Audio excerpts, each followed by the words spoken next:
who God is. And that's what challenges us. When things don't go our way, what's our default? Usually, maybe not you, but me. So I'm not going to blame you.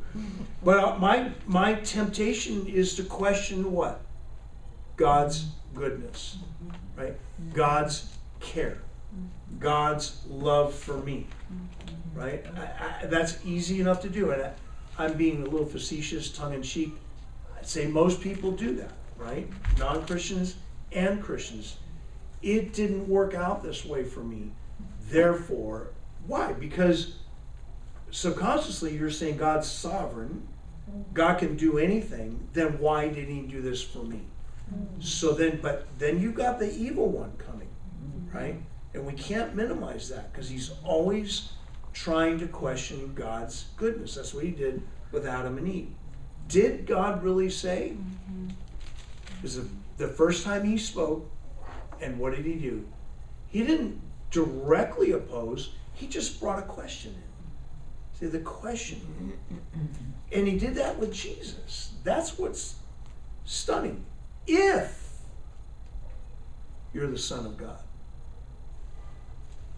So, do you think he's going to hold back with us? Never. And so we have to reinforce the goodness of God every single chance that we get. Even if we're facing an execution. I guess I'm speaking pretty bluntly about a lot of things today. It's your fault, not mine. I have to figure out some way to get out of this. If we're facing the executioner, that's not the time to question God's love or goodness. Because he said some of you are going to lose your lives. That's what Jesus said in John 15. You are going to be hated by all men. Some of you will be martyred. Some of you will be put in prison. That's love. Can you imagine if he didn't say that? We'd be walking around saying, why don't you like me? I've got the message of truth. But we know why. Because they hate God. And, what are we going to say to all the Nigerians who are being slaughtered every single day? Even where I minister in Uganda. There are Christians or there are former Muslims that get saved, and man, they start preaching the gospel. Here comes the Muslims that they left, or they burn them to death, or they burn their homes down, or they beat them to a pulp, and they get away with it. It seems like this is where I minister. It is in the same area, which was why I thought long and hard about whether I wanted to go back to Uganda or not, because I'm putting myself in great danger because I have a radio broadcast every week and 30% of the people that get saved are Muslims.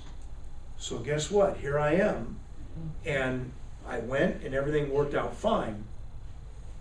But am I going to question God if I don't come home and I'm in a prison, or I get an advancement to heaven before Maureen, which I know that she wouldn't be too happy about because she keeps saying we go together? No, because the Bible makes it clear this is what's going to happen. And the Bible is crystal clear. Through many tribulations, we must inherit the kingdom of God. And those can be physical afflictions, they can be emotional afflictions, they can be spiritual afflictions. But, quoting John Calvin, Calvin has one of the greatest insights ever. He says, the reason why God allows us to go through so much, basically, is so that we don't dig our fingers into this soil and hold on with everything we've got. God is always working to pry our fingers loose from us. He calls it a slavish love of this world. And that's why he allows it. And maybe that's why I go through the afflictions that I go through, because sometimes I feel like nobody wants that resurrection body more than me. Now, I'm exaggerating to make a point, but I can taste it, I can feel it, I can see it, I can anticipate it. I long for heaven. Do I like suffering? No. But I have to agree with what Paul said. I never did finish on that. When he cried out to the Lord 3 times, please remove this thing from me. And Jesus said, my grace is sufficient for you. Then Paul didn't complain. Paul didn't even pray again. He said, most gladly, therefore, I will rather boast about my weaknesses. That Greek word almost always has to do with physical affliction. Therefore, I'm well content with weaknesses, with insults, with persecutions, with difficulties, and with, there was a 5th one, hardships maybe. For when I am weak, then I am strong. And my friends, I tell you,